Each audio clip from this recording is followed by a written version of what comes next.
Hello दोस्तों, UPSC Hindi के study platform में आपका स्वागत है। यूपीपीसीएस प्री 2022 के लिए करेंट अफेयर्स स्पेशल की ये सीरीज़ शुरू की गई है और इस सीरीज़ के माध्यम से 500 मोस्ट इम्पॉर्टेंट करेंट अफेयर्स को कवर कराया जा रहा है। पिछली क्लासेस तक 400 जो करेंट अफेयर्स के जो क्वेश्चन हैं वो कवर कराए जा चुके हैं। आज की क्लास में हम आगे चलेंगे तथा आगे के प्रश्नों को यहाँ डिस्कस करेंगे। तो आज का अगला प्रश्न देख लेते हैं। आज का अगला प्रश्न है कि निम्नलिखित नियुक्तियों में कौन सुमेलित है, और ऑप्शन देख लेंगे। ऑप्शन ए है एयर इंडिया के नए अध्यक्ष जो चुने गए हैं वो एन चंद्रशेखरन चुने गए हैं। ऑप्शन बी है ऑयल इंडिया लिमिटेड के नए एमडी और अध्यक्ष जो चुने गए हैं वो रंजीत रथ चुने गए हैं। ऑप्शन सी है तुर्कमेनिस्तान के नए राष्ट्रपति के रूप में जो है कि सरदार बर्दी मोहम्मदोव को चुना गया है। और ऑप्शन डी है उपयुक्त सभी। इसमें जो ऑप्शन सही हो जाएगा ऑप्शन नंबर डी इसका सही उत्तर हो जाएगा, उपयुक्त सभी। अगर ऑप्शन ए को देखते हैं तो जो टाटा सन्स के जो अध्यक्ष हैं एन चंद्रशेखरन, उनको जो है कि एयर इंडिया का अध्यक्ष नियुक्त किया गया है, तो ऑप्शन ए सही है। ऑयल इंडिया लिमिटेड के नए एमडी और अध्यक्ष जो चुने गए हैं वो रंजीत रथ चुने गए हैं, और इन्होंने जो है सुशील चंद्र मिश्रा का स्थान लिया है। ऑप्शन नंबर सी है तुर्कमेनिस्तान के जो नए राष्ट्रपति चुने गए हैं वो सरदार बर्दी मोहम्मदोव चुने गए हैं। तो इस प्रकार ये तीनों ऑप्शन सही हैं। तो इसका जो सही उत्तर हो जाएगा वो हो जाएगा उपयुक्त सभी। अगर यहाँ हम तुर्कमेनिस्तान को देखें तो जो तुर्कमेनिस्तान है वो सेंट्रल एशिया का देश है, और सेंट्रल एशिया के देश से जो है एग्ज़ाम में हमेशा क्वेश्चन बनते हैं। बेसिकली उनकी जो राजधानी है उनसे प्रश्न जो है हमेशा मिलान करने के लिए आते हैं। तो यहाँ देख लेंगे उनमें कौन कौन से देश सम्मिलित हैं। तो देख लेंगे कजाकिस्तान, तुर्कमेनिस्तान, किर्गिस्तान, उज्बेकिस्तान तथा तजाकिस्तान। इनकी राजधानी को देख लेंगे। कजाकिस्तान की जो राजधानी है वो नूर सुल्तान है। तुर्कमेनिस्तान की राजधानी अशगाबाद है। किर्गिस्तान की राजधानी बिश्केक है। उज्बेकिस्तान की राजधानी ताशकंद तथा तजिकिस्तान की जो राजधानी है वो दुशांबे है। देखेंगे दुशांबे अभी न्यूज़ में रहा था क्योंकि जो एससीओ शिखर सम्मेलन 2021 का जो आयोजन हुआ था, एससीओ शिखर सम्मेलन 2021 का जो आयोजन हुआ था वो तजाकिस्तान की राजधानी दुशांबे में ही हुआ था। तो इस कारण जो दुशांबे है वो जो है कि अभी चर्चा में रहा था। अगला प्रश्न देख लेते हैं। अगला प्रश्न है कि अक्टूबर 2021 में किस देश की अध्यक्षता में 18वें आसियान भारत शिखर सम्मेलन का आयोजन किया गया। और यहाँ प्रश्न को देख लेंगे। The 18th ASEAN India Summit was organized under the chairmanship of which country in October 2021। और ऑप्शन देखेंगे। ऑप्शन ए है सिंगापुर, ऑप्शन बी है मलेशिया, ऑप्शन सी है ब्रुनेई और ऑप्शन डी है वियतनाम। इसमें जो ऑप्शन सही हो जाएगा ऑप्शन नंबर सी इसका सही उत्तर हो जाएगा, ब्रुनेई। देख लेंगे 18वां भारत आसियान शिखर सम्मेलन का जो आयोजन किया गया था वो ब्रुनेई में किया गया था, तथा 2022 को जो है भारत आसियान मैत्री वर्ष के रूप में घोषित किया गया था। यहाँ देखेंगे 2022 को यहाँ जो है कि मैत्री वर्ष के रूप में घोषित किया गया था। अगर आसियान को देखें तो आसियान जो है वो दक्षिण पूर्वी एशियाई देशों का एक संगठन है, और इसमें जो देश हैं वो कुल 10 देश इसमें सम्मिलित हैं। अगर आसियान की स्थापना देखेंगे तो आसियान की जो स्थापना हुई थी ये जो है कि 8 अगस्त 1967 को इसकी स्थापना की गई थी। अब इसमें सम्मिलित देशों को देख लेते हैं कि उसमें कौन कौन से देश सम्मिलित हैं। तो यहाँ देखेंगे Laos, Vietnam, Philippines, Brunei, Indonesia, Malaysia, Cambodia, Singapore, Thailand और म्यांमार। ये सभी देश जो हैं वो आसियान के अंतर्गत आते हैं। अगला प्रश्न देखेंगे। अगला प्रश्न है कि केंद्रीय बजट 2022-23 के अनुसार वित्तीय वर्ष 2022-23 में राजकोषीय घाटा सकल घरेलू उत्पाद का कितना प्रतिशत अनुमानित है। और ऑप्शन देख लेंगे। ऑप्शन ए है 6.4%, ऑप्शन बी है 6.5%, ऑप्शन सी है 6.7% और ऑप्शन डी है 6.9%। इसमें जो ऑप्शन सही हो जाएगा ऑप्शन नंबर ए इसका सही उत्तर हो जाएगा 6.4%। देखेंगे 2022-23 के बजट में राजकोषीय घाटे का जो अनुमान लगाया गया है वो जीडीपी का 6.4% का अनुमान लगाया गया है। अब हम देखेंगे राजकोषीय घाटा क्या है। तो सरकार की कुल आय और कुल व्यय, इसके अंतर को जो है राजकोषीय घाटा कहते हैं। यानी सरकार के खर्च की तुलना में अगर आय में कमी आए तो इसको राजकोषीय घाटा कहेंगे। अगला प्रश्न देख लेते हैं। अगला प्रश्न है कि 25 अगस्त 2021 को किस मंत्रालय द्वारा समृद्ध कार्यक्रम की शुरुआत की गई। प्रश्न को यहाँ देखेंगे। Samriddh program was launched by which ministry on 25 August 2021। यहाँ अगर ऑप्शन को देख लेंगे तो ऑप्शन ए है ministry of education, option B है ministry of electronics and information technology, option C है ministry of social justice and empowerment, और ऑप्शन डी है ministry of trade commerce and industry. इसमें जो ऑप्शन सही हो जाएगा, ऑप्शन नंबर बी इसका सही उत्तर हो जाएगा, ministry of electronics and information technology. यहाँ देख लेंगे, इसका जो सही उत्तर हो जाएगा इलेक्ट्रॉनिक्स एवं सूचना प्रौद्योगिकी मंत्रालय, इसका सही उत्तर हो जाएगा। देखेंगे समृद्ध योजना की जो शुरुआत की गई थी वो 25 अगस्त 2021 को शुरू की गई थी। और देखेंगे ये योजना जो है, जो समृद्ध योजना है, यह योजना स्टार्टअप्स को बढ़ावा देने के लिए तथा नवाचार को बढ़ावा देने के लिए प्रारंभ की गई थी। तो इस प्रकार इसका ऑप्शन नंबर जो बी है वो सही हो जाएगा। अगला प्रश्न देखते हैं। अगला प्रश्न है कि बालिकाओं को सशक्त बनाने के उद्देश्य से किस राज्य सरकार ने राष्ट्रीय बालिका दिवस के अवसर पर पंख अभियान की शुरुआत की है। देख लेते हैं यहाँ प्रश्न। With N M to empower the girl child which state government has launched Pankh Abhiyan on the occasion of national girl child day. और ऑप्शन देखेंगे, ऑप्शन ए है उत्तर प्रदेश, बी है मध्य प्रदेश, सी है पंजाब और डी है राजस्थान।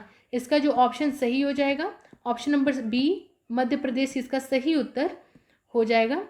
यहाँ देख लेंगे पंख अभियान के बारे में। तो पंख अभियान जो है वो 24 जनवरी 2021 को, यहाँ देखेंगे 24 जनवरी 2021 को जो है कि पंख अभियान की शुरुआत मध्य प्रदेश सरकार द्वारा की गई थी तथा यह योजना जो है वो बेटी बचाओ बेटी पढ़ाओ के तहत जो है कि प्रारंभ की गई है।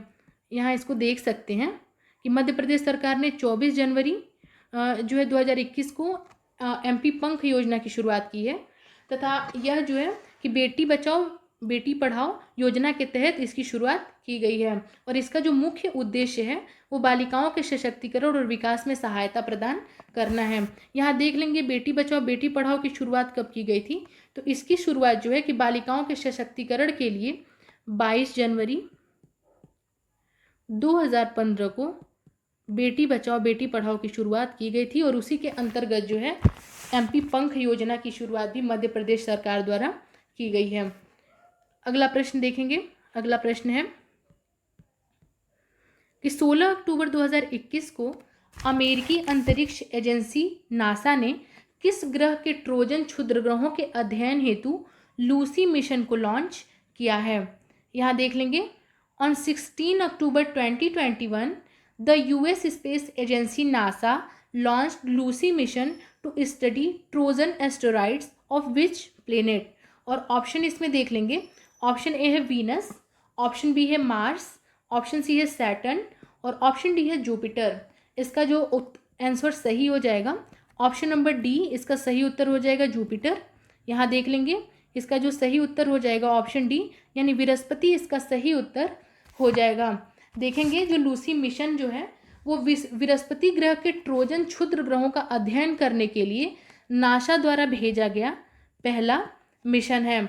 और इसमें देखेंगे, यहाँ देख लेंगे इसको जो भेजा गया है इसे यूनाइटेड लॉन्च जो अलायंस है, इसे यूनाइटेड लॉन्च अलायंस जो है जो यूएलए है कि एटलस वी रॉकेट के माध्यम से इसको लॉन्च किया गया है। तो इस प्रकार अगर लूसी मिशन को देखें तो ये किसका मिशन है, ये नासा का मिशन है तथा बृहस्पति ग्रह के ट्रोजन क्षुद्रग्रहों का अध्ययन करने के लिए जो है कि इसको भेजा गया है तथा ये नासा द्वारा भेजा गया ऐसा पहला उपग्रह है, पहला जो है कि मिशन है, पहला मिशन है। अगला प्रश्न देख लेते हैं। अगला प्रश्न है कि अगस्त 2021 में हुए निधन के संबंध में कौन सा सुमेलित नहीं है। अब इसमें देख लेंगे option number A Kalyan Singh, और देखेंगे उत्तर प्रदेश के ये पूर्व मुख्यमंत्री रहे हैं। ऑप्शन बी देख लेंगे वासुदेव परांजपे, ये पूर्व भारतीय क्रिकेटर और कोच रहे हैं। ऑप्शन सी है ओ चंद्रशेखरन, ये भारत के हॉकी खिलाड़ी रहे हैं। और ऑप्शन डी है ओ एम नाम्बियार, ये भारत एथलेटिक्स के कोच रहे हैं। तो देखेंगे इसमें कौन सा इसमें ऑप्शन सुमेलित नहीं है पूछ रहा है। तो इसका जो ऑप्शन हो जाएगा ऑप्शन नंबर सी इसका सही उत्तर हो जाएगा। इसमें देखेंगे जो ओ चंद्रशेखरन है वो भारत के हॉकी खिलाड़ी ना होकर के बल्कि भारत के फुटबॉलर हैं। यहाँ देख सकते हैं एक्सप्लेनेशन में कि ओ चंद्रशेखरन मेनन जो है एक भारतीय पेशेवर जो है कि फुटबॉलर थे जो कि डिफेंडर के रूप में खेलते थे, तथा उन्होंने 1960 के ग्रीष्मकालीन ओलंपिक, 1962 के एशियाई खेलों, 1964 के AFC एशियाई कप, मर्डेका टूर्नामेंट तथा 1964 का जो ग्रीष्मकालीन ओलंपिक हुआ था उसमें भारत का प्रतिनिधित्व उन्होंने किया था। तो इस प्रकार इसका ऑप्शन नंबर जो सी है वो सही हो जाएगा कि ओ चंद्रशेखरन जो है वो हॉकी खिलाड़ी नहीं है बल्कि फुटबॉलर हैं। यहाँ अगर हम कल्याण सिंह को देखें तो कल्याण सिंह जो है यूपी के पूर्व मुख्यमंत्री रहे हैं, तथा ये जो है कि राजस्थान तथा हिमाचल प्रदेश के जो है राज्यपाल भी रह चुके हैं, तथा इनको मरणोपरांत जो है कि रामनाथ कोविंद द्वारा जो है कि पद्म विभूषण से भी सम्मानित किया गया है। तो इस प्रकार इसका ऑप्शन नंबर जो सी है वो सही हो जाएगा। अगला प्रश्न देख लेते हैं। अगला प्रश्न है कि किस राज्य सरकार ने ज्ञान कार्यकर्ताओं का समर्थन करके राज्य में नौकरी की संभावनाओं को बढ़ावा देने हेतु नॉलेज इकॉनमी मिशन की शुरुआत की है। यहाँ प्रश्न को देख लेंगे। प्रश्न है कि which state government launch the knowledge economy mission to boost job prospects in the state by supporting knowledge workers. और ऑप्शन देख लेंगे। ऑप्शन ए है उत्तर प्रदेश, ऑप्शन बी है हरियाणा, ऑप्शन सी है मध्य प्रदेश और ऑप्शन डी है केरला। इसमें जो ऑप्शन सही हो जाएगा ऑप्शन नंबर डी केरला इसका सही उत्तर हो जाएगा। अगर हम देखें नॉलेज इकॉनमी मिशन को, तो जो नॉलेज इकॉनमी मिशन है वो केरल सरकार द्वारा ज्ञान कार्यकर्ताओं का समर्थन करने के लिए तथा नौकरी की संभावनाओं को बढ़ावा देने के लिए प्रारंभ किया गया है। यहाँ इसको हम देख सकते हैं नॉलेज इकॉनमी मिशन को कि केरल सरकार ने जो है कि ज्ञान कार्यकर्ताओं का समर्थन करने तथा राज्य में नौकरी की संभावनाओं को बढ़ावा देने के लिए नॉलेज इकॉनमी मिशन की शुरुआत की है, तथा इस पहल की जो घोषणा की गई थी वो 4 जून को राज्य के बजट में ही की गई थी। अगर हम इसको देखें तो इस कार्यक्रम में जो है कि शिक्षित लोगों को रोजगार प्रदान करने के लिए परियोजना का प्रारंभ किया जाएगा। तो इस प्रकार ऑप्शन डी इसका सही उत्तर हो जाएगा कि नॉलेज इकॉनमी मिशन की शुरुआत केरल सरकार द्वारा की गई है। अगला प्रश्न देख लेते हैं। अगला प्रश्न है कि निम्नलिखित में से किस शहर में दुनिया का सबसे ऊंचा तथा सबसे बड़ा ऑब्जर्वेशन व्हील का निर्माण किया जा रहा है। यहाँ देख लेंगे in which of the following cities the world's tallest and largest observation wheel is being build. और ऑप्शन देख लेंगे। ऑप्शन ए है अबू धाबी, बी है लंदन, सी है न्यूयॉर्क और डी है दुबई। इसमें जो ऑप्शन सही हो जाएगा ऑप्शन नंबर डी इसका सही उत्तर हो जाएगा दुबई। देख लेंगे दुबई में जो है दुनिया का सबसे ऊंचा तथा सबसे बड़ा ऑब्जर्वेशन व्हील का निर्माण किया जा रहा है। यहाँ देखेंगे तथा इसका जो अनावरण किया गया है वो 21 अक्टूबर 2021 को दुबई संयुक्त अरब अमीरात में किया गया है। इसमें देखेंगे ऑब्जर्वेशन व्हील जिसे एन दुबई कहा जाता है, इसकी ऊंचाई जो है 250 मीटर है यानी 820 फीट, जो कि किस द्वीप पर स्थित है, जो कि ब्लू वाटर्स द्वीप पर स्थित है। यहाँ देख लेंगे बेसिकली दर्शकों को जो है यहाँ देखेंगे दर्शकों को यहाँ 250 मीटर की ऊंचाई पर ले जाया जाएगा जिससे वो दुबई के दृश्यों को देख सकेंगे। तो यहाँ इसीलिए जो है इस ऑब्जर्वेशन जो व्हील है उसका निर्माण किया गया है। अगला प्रश्न देख लेते हैं। अगला प्रश्न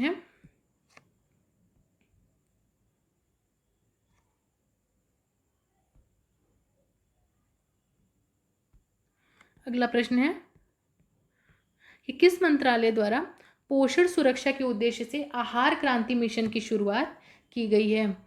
यहाँ देख लेंगे, आहार क्रांति mission was launched by which ministry with the objective of nutritional security. तो ऑप्शंस को देख लेते हैं। ऑप्शन ए है स्वास्थ्य एवं परिवार कल्याण मंत्रालय, ऑप्शन बी है कृषि एवं किसान कल्याण मंत्रालय, ऑप्शन सी है खाद्य प्रसंस्करण उद्योग मंत्रालय और ऑप्शन डी है उपभोक्ता एवं सार्वजनिक वितरण मंत्रालय। इसमें जो ऑप्शन सही हो जाएगा, ऑप्शन नंबर ए इसका सही उत्तर हो जाएगा स्वास्थ्य एवं परिवार कल्याण मंत्रालय। अगर हम आहार क्रांति मिशन को देखें तो आहार क्रांति मिशन जो है, जो केंद्रीय स्वास्थ्य मंत्री हैं डॉक्टर हर्षवर्धन, हमारे केंद्रीय स्वास्थ्य मंत्री जो डॉक्टर हर्षवर्धन है, उनके द्वारा पोषण के बारे में जागरूकता फैलाने के लिए जो है आहार क्रांति मिशन की शुरुआत की गई है। तथा आहार क्रांति मिशन का जो लक्ष्य है वो पोषण व संतुलित आहार की पहुंच जो है लोगों तक कराना है। तो इस प्रकार इसका ऑप्शन नंबर जो ए है वो सही हो जाएगा। अगला प्रश्न देख लेंगे, राष्ट्रीयगत पूंजीगत वस्तु नीति 2016 का उद्देश्य किस वर्ष तक पूंजीगत वस्तुओं के उत्पादन को दोगुना करना है। और ऑप्शन देख लेंगे, ऑप्शन ए है 2022, ऑप्शन बी है 2023, ऑप्शन सी है 2024 और ऑप्शन डी है 2025। इसमें जो ऑप्शन सही हो जाएगा, ऑप्शन नंबर डी इसका सही उत्तर हो जाएगा 2025। देखेंगे राष्ट्रीय पूंजीगत समान नीति या फिर राष्ट्रीय पूंजीगत जो वस्तु नीति है, ये भारत सरकार द्वारा तैयार एक विनिर्माण क्षेत्र की नीति है तथा इसका जो उद्देश्य है वो पूंजीगत वस्तुओं के उत्पादन को जो है कि 2014-15 के मूल्य से जो है कि 2025 तक दोगुना करना है। तो इस प्रकार इसका ऑप्शन नंबर जो डी है वो सही हो जाएगा। यहाँ देख लेंगे कि इस नीति में प्रत्यक्ष एवं अप्रत्यक्ष रोजगार को वर्तमान 8.4 मिलियन से बढ़ाकर 30 मिलियन करने का लक्ष्य है। यानी कि इस नीति के माध्यम से प्रत्यक्ष व अप्रत्यक्ष रोजगार को बढ़ावा मिलेगा। अगला प्रश्न देख लेते हैं। अगला प्रश्न है कि हाल ही में राष्ट्रपति रामनाथ कोविंद द्वारा किसे बैटन ऑफ ऑनर से सम्मानित किया गया है। यहाँ देख लेंगे, who was awarded the baton of honor by President Ramnath Kovind recently। और ऑप्शन देखेंगे, ऑप्शन ए है आशा भोसले, ऑप्शन बी है नरेंद्र मोदी, ऑप्शन सी है किरण बेदी तथा ऑप्शन डी है सचिन तेंदुलकर। ऑप्शन जो इसमें सही हो जाएगा, option number C Kiran Bedi इसका सही उत्तर हो जाएगा। देख लेंगे यहाँ पे राष्ट्रपति रामनाथ कोविंद ने राष्ट्रपति भवन में पुदुचेरी की पूर्व लेफ्टिनेंट गवर्नर किरण बेदी को जो है बैटन ऑफ ऑनर और एक प्रशंसा पत्र प्रदान किया है। तो बैटन ऑफ ऑनर अवार्ड से जो है कि किरण बेदी को जो है कि सम्मानित किया गया है तथा किरण बेदी जो है भारत की पहली महिला IPS थी तथा पुदुचेरी की पूर्व लेफ्टिनेंट गवर्नर भी रही हैं। अगला प्रश्न देखेंगे। अगला प्रश्न है कि थॉमस कप 2021 का खिताब किस देश ने जीता। तो यहाँ देख लेंगे कि which country won the title of Thomas cup 2021। और ऑप्शन देख लेंगे, ऑप्शन ए है इंडिया, ऑप्शन बी है इंडोनेशिया, ऑप्शन सी है जापान और ऑप्शन डी है कंबोडिया। इसमें जो ऑप्शन सही हो जाएगा, ऑप्शन नंबर बी इसका सही उत्तर हो जाएगा इंडोनेशिया। यहाँ देखेंगे कि थॉमस कप 2021 का खिताब जो है वो इंडोनेशिया ने जीता था। वहीं अगर हम थॉमस कप 2022 की बात करें तो पहली बार भारत द्वारा जो है थॉमस कप, अगर हम 2022 की बात करें तो पहली बार भारत द्वारा इंडोनेशिया को हराकर अंतर्राष्ट्रीय बैडमिंटन चैंपियनशिप जो थॉमस कप है का खिताब अपने नाम किया गया है। तो वहीं अगर थॉमस कप 2021 है तो इसका ऑप्शन जो है कि इंडोनेशिया हो जाएगा तथा 2022 का जो थॉमस कप जीता है वो भारत द्वारा जीता गया है। तो इसका उत्तर जो है कि वो इंडिया हो जाएगा। अगला प्रश्न देखते हैं। अगला प्रश्न है कि नेशनल इंस्टीट्यूट ऑफ ओशनोग्राफी द्वारा किस महासागर में पहली बार जीनोम मैपिंग परियोजना शुरू की जाएगी।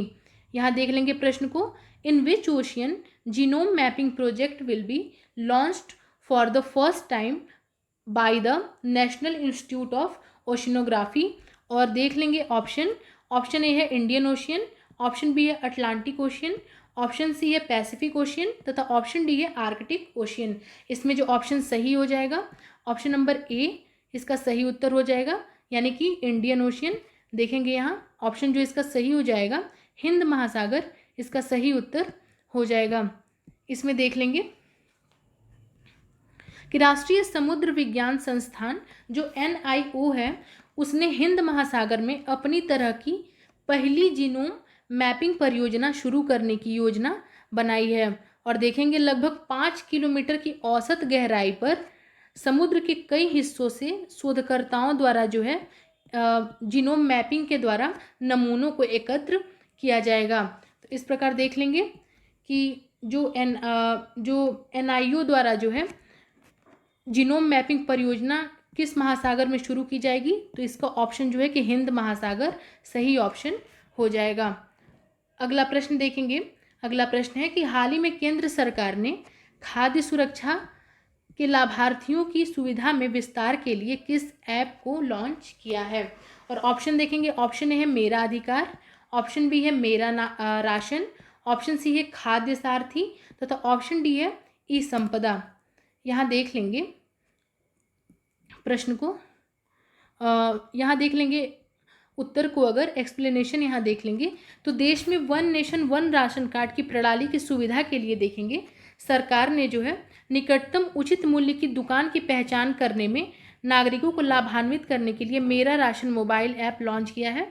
जैसे इसमें देख सकते हैं कि निकटतम उचित मूल्य की जो भी दुकानें हैं उनकी पहचान करके जो है नागरिकों को लाभ पहुंचाने के लिए जो one nation one ration card है उस प्रणाली की सुविधा के लिए अगर हम देखें तो सरकार ने जो है कि मेरा राशन ऐप लॉन्च किया है। तो इस प्रकार इसका जो ऑप्शन सही हो जाएगा ऑप्शन नंबर बी इसका सही उत्तर हो जाएगा। अगला प्रश्न देखेंगे। अगला प्रश्न है कि हाल ही में चर्चा में रहे भावना पटेल का संबंध किस खेल से है। और ऑप्शन देख लेंगे। ऑप्शन है para table tennis, option B है para high jump, option C है क्रिकेट तथा ऑप्शन डी है हॉकी। यहाँ देख लेंगे प्रश्न को।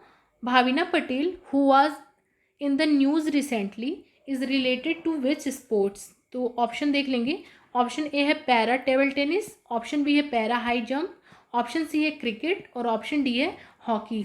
इसमें जो ऑप्शन सही हो जाएगा ऑप्शन नंबर ए इसका सही उत्तर हो जाएगा, यानी कि पैरा टेबल टेनिस। जो भाविना पटेल हैं वो पैरा टेबल टेनिस से संबंधित हैं। देखेंगे कि भारत की टेबल टेनिस खिलाड़ी जो भाविना पटेल हैं उन्होंने टोक्यो पैरालंपिक में महिला सिंगल्स क्लास 4 में रजत पदक जीतकर जो है कि इतिहास रच दिया।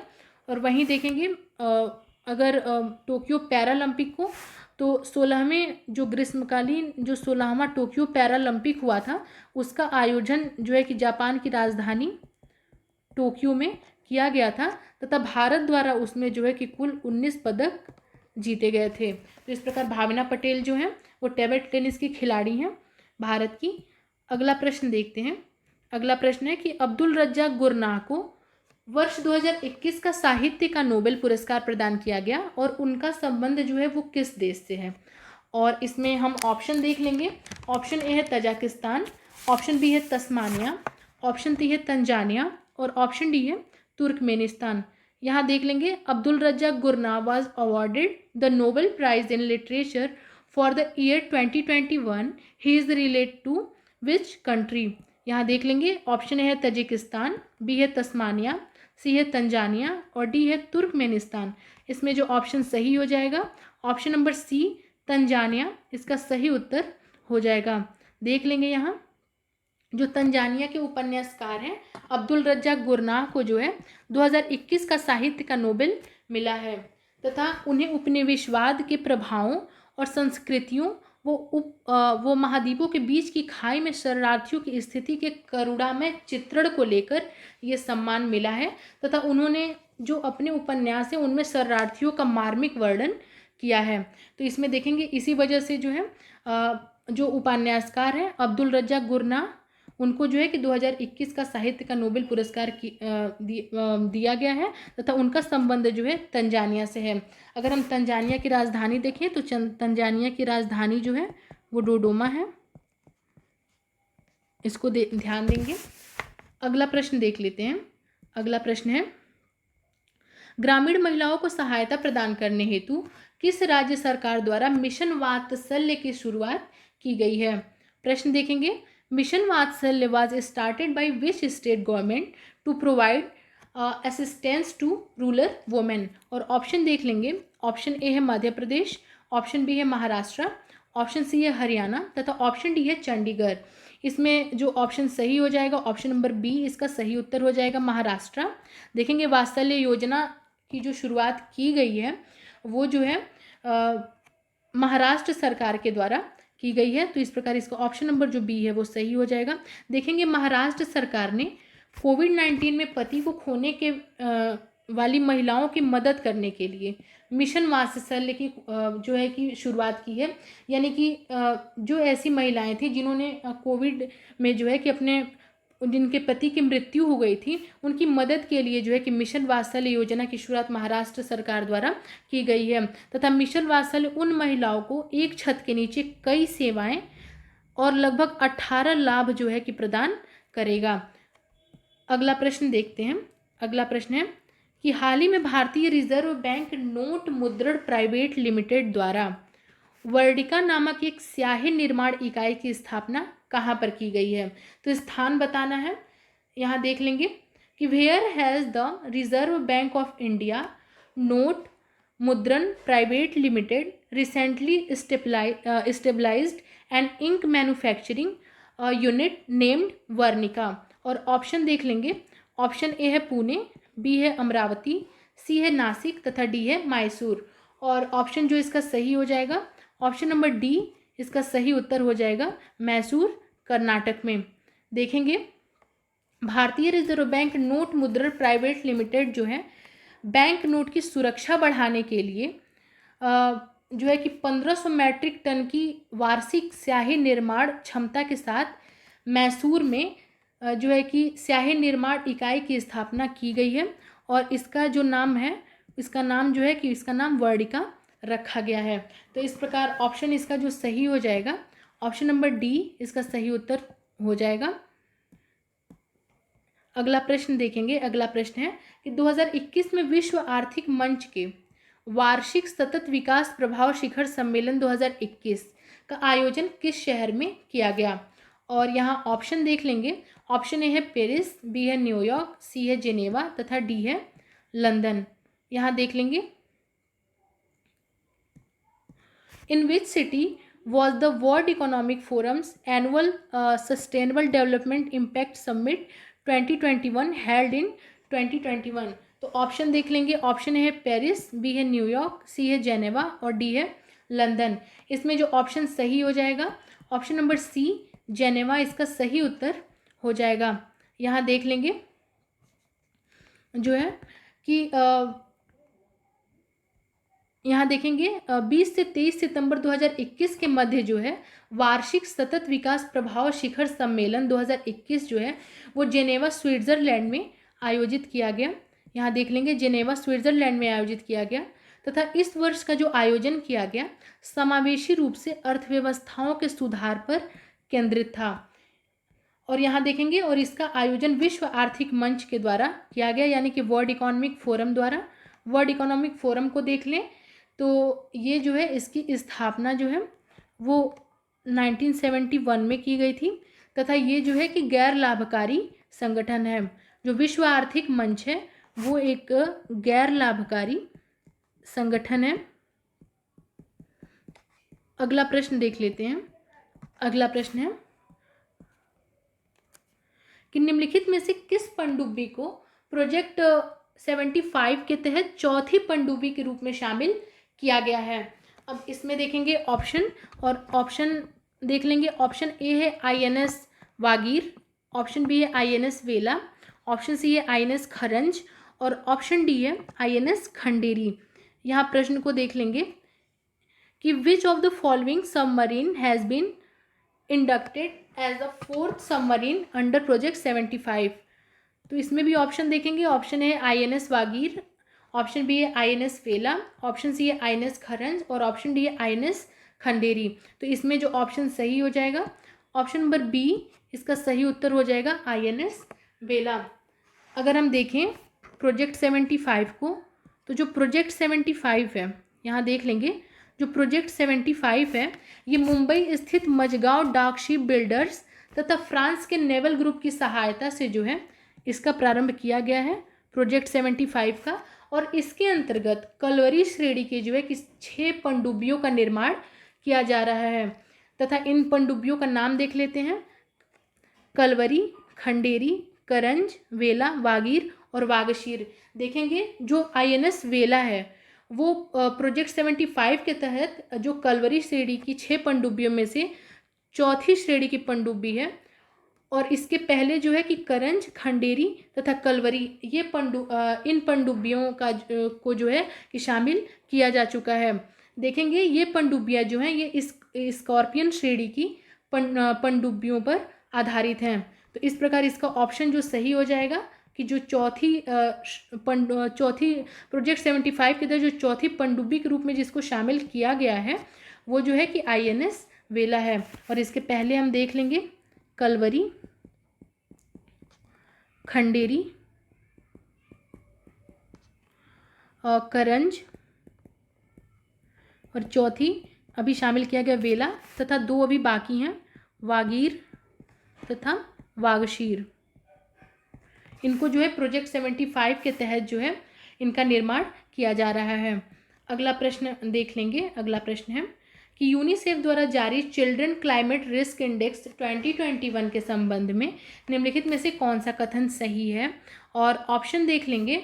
ऑप्शन पहला है सर्वाधिक प्रभावित देशों में प्रथम स्थान जो है वो मध्य अफ्रीकी गणराज्य का रहा चिल्ड्रन क्लाइमेट रिस्क इंडेक्स में। तथा दूसरा ऑप्शन है सबसे सुरक्षित जो देश है वो आइसलैंड था। तथा तीसरा है भारत का स्थान जो है 26वां स्थान भारत को प्राप्त हुआ है। यहाँ देख लेंगे, यहाँ कूट दिया गया है और इसमें ऑप्शन कौन सा सही है। ए देखेंगे 1 व 2, ऑप्शन बी है 1 व 3, ऑप्शन सी है 2 व 3 तथा ऑप्शन डी है उपर्युक्त सभी। तो इसमें जो ऑप्शन सही हो जाएगा ऑप्शन नंबर डी इसका सही उत्तर हो जाएगा। यहाँ देख लेंगे which of the following statements are correct regarding the children climate risk index 2021 released by UNICEF. अब इसमें ऑप्शन देखेंगे। ऑप्शन पहला है the first place among the most affected countries went to the Central African Republic. और दूसरा देखेंगे second option the safest country was Iceland. तथा third option है इंडिया वॉज रैंक 26। तो इसमें ऑप्शन जो सही हो जाएगा ऑप्शन डी इसका सही उत्तर हो जाएगा, यानी ऑल ऑफ द अबव। अगर हम देखेंगे इसमें अगर हम देखें तो यूनिसेफ ने जो है कि फ्राइडे फॉर फ्यूचर के सहयोग से चिल्ड्रन क्लाइमेट रिस्क इंडेक्स नाम से रिपोर्ट लॉन्च की है। तो ये किसके द्वारा लॉन्च किया गया है, ये यूनिसेफ के द्वारा लॉन्च किया गया है। तथा यह बच्चों के दृष्टिकोण से किया गया जलवायु जोखिम का पहला व्यापक विश्लेषण होगा। यानी कि ये अपनी तरह का पहला जो है कि रिस्क इंडेक्स होगा जो कि बच्चों के दृष्टिकोण से इसको बताएगा। अब इसमें देख लेते हैं यूनिसेफ को। तो यूनिसेफ की जो स्थापना हुई थी वो 11 दिसंबर 1946 को 11 दिसंबर 1946 को जो संयुक्त राष्ट्र महासभा है, जो संयुक्त राष्ट्र महासभा है उसके द्वारा यूनिसेफ की स्थापना की गई थी। तो इसमें डी ऑप्शन सही हो जाएगा, यानी कि ये तीनों कथन जो हैं वो सही हैं। अगला प्रश्न देखते हैं। यहाँ देख लेंगे, यहाँ ये दर्शाता है, यहाँ मैप में देख लेंगे जो सबसे डार्क है, ये कलर में जो सबसे डार्क है वो एक्सट्रीमली हाई है, यानी कि जलवायु जोखिम जो है वो जो है यहाँ पे सबसे अधिक है। और ये धीरे धीरे जो है कि डार्क टू लाइट होता चला गया है। तो यहाँ अगर जहाँ वाइट देखेंगे वहाँ जो है कि कोई डाटा नहीं है जलवायु जोखिम का, लेकिन ये जो डार्क देखेंगे यहाँ जो है कि एक्सट्रीमली हाई है। फिर इससे थोड़ा सा अगर हम लाइट देखें तो यहाँ पे जो है हाई है, फिर उससे हल्का अगर होता जाएगा मीडियम हाई है। तो यहाँ इस मैप में हम जलवायु जोखिम की स्थिति को जो है कि विश्व में देख सकते हैं। अगला प्रश्न देख लेते हैं। अगला प्रश्न है कि हाल ही में ट्विटर ने किसे अपना नया CEO नियुक्त किया है। और ऑप्शन इसमें देख लेंगे। ऑप्शन ए है ज्योति भार्गव, ऑप्शन बी है रितेश जिंदल, ऑप्शन सी है सत्या नडेला तथा ऑप्शन डी है पराग अग्रवाल। तो देखेंगे ट्विटर का नया CEO जो है पराग अग्रवाल को नियुक्त किया गया है। तो इस प्रकार इसका ऑप्शन नंबर जो डी है वो सही हो जाएगा। और देखेंगे जो पराग अग्रवाल हैं वो मौजूदा CEO जैक डोर्सी का स्थान लेंगे। वहीं अगर हम सत्या नडेला को देखें तो ये माइक्रोसॉफ्ट के CEO के रूप में नियुक्त किए गए हैं। अगला प्रश्न देखते हैं।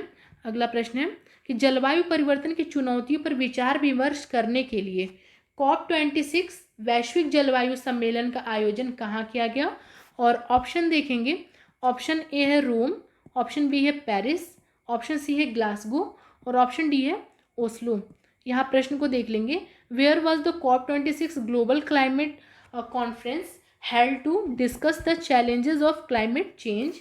और ऑप्शन देख लेंगे, ऑप्शन ए है रोम, बी है पेरिस, सी है ग्लासगो और डी है ओस्लो। तो ऑप्शन इसमें जो सही हो जाएगा ऑप्शन नंबर सी इसका सही उत्तर हो जाएगा, यानी कि ग्लासगो। यहाँ देखेंगे 2021 संयुक्त राष्ट्र जलवायु परिवर्तन सम्मेलन, जिसे आमतौर पर जो है COP26 कहा जाता है, 26वां संयुक्त राष्ट्र जलवायु परिवर्तन सम्मेलन था, जो कि 31 अक्टूबर से 13 नवंबर 2021 तक ग्लासगो स्कॉटलैंड यूनाइटेड किंगडम में SEC केंद्र में आयोजित किया गया था। तथा सम्मेलन के जो अध्यक्ष थे वो ब्रिटेन के कैबिनेट मंत्री जो है कि आलोक शर्मा थे। अगर हम यहाँ देखें COP26 के लक्ष्यों को, तो संयुक्त राष्ट्र जलवायु परिवर्तन फ्रेमवर्क कन्वेंशन जो है, जो UNFCCC है के अनुसार जो है COP26 4 लक्ष्यों की दिशा में काम करेगा। और यहाँ इन लक्ष्यों को भी देख लेते हैं। तो यहाँ पहला है 2050 तक नेट जीरो का लक्ष्य लेके ये चल रहा है। तथा दूसरा है समुदायों और प्राकृतिक आवासों की रक्षा के लिए अनुकूलन। तीसरा इसमें है वित्त जुटाना तथा चौथा है मिलकर लक्ष्यों को पूरा करना। तो ये जो है कि COP26 के लक्ष्य हैं। तथा COP26 वैश्विक जलवायु सम्मेलन का जो आयोजन हुआ है वो ग्लासगो में किया गया है। अगला प्रश्न देखेंगे। अगला प्रश्न है कि हाल ही में आम आदमी पार्टी के नेता भगवंत मान ने किस राज्य के मुख्यमंत्री के रूप में शपथ ग्रहण किया है। और ऑप्शन देख लेंगे। ऑप्शन जो ए है वो है पंजाब, ऑप्शन बी है हरियाणा, ऑप्शन सी है असम तथा ऑप्शन डी है उत्तराखंड। यहाँ देखेंगे रिसेंटली आम आदमी party leader Bhagwant Mann has been sworn in as the chief minister of which state. और ऑप्शन ए है पंजाब, ऑप्शन बी है हरियाणा, ऑप्शन सी है असम तथा ऑप्शन डी है उत्तराखंड। इसका जो ऑप्शन सही हो जाएगा ऑप्शन ए इसका सही उत्तर हो जाएगा पंजाब। देख लेंगे कि आम आदमी पार्टी के प्रदेश अध्यक्ष जो हैं भगवंत मान 16 मार्च को शहीद आजम भगत सिंह के पैतृक गांव जो है, जो भगत सिंह का जो पैतृक गांव है खटकल कला में पंजाब के 26वें मुख्यमंत्री के तौर पर उन्होंने शपथ लिया भगवंत मान ने। तथा भगवंत मान 1966 में पंजाब के पुनर्गठन के बाद जो है कि पंजाब के 19वें मुख्यमंत्री होंगे। तथा मान के नेतृत्व में 16वीं विधानसभा का गठन जो है कि पंजाब में किया जाएगा। इस प्रकार आज के प्रश्न जो हैं कि यहाँ समाप्त होते हैं। अगले प्रश्नों को अगली क्लास में डिस्कस किया जाएगा। Thank you.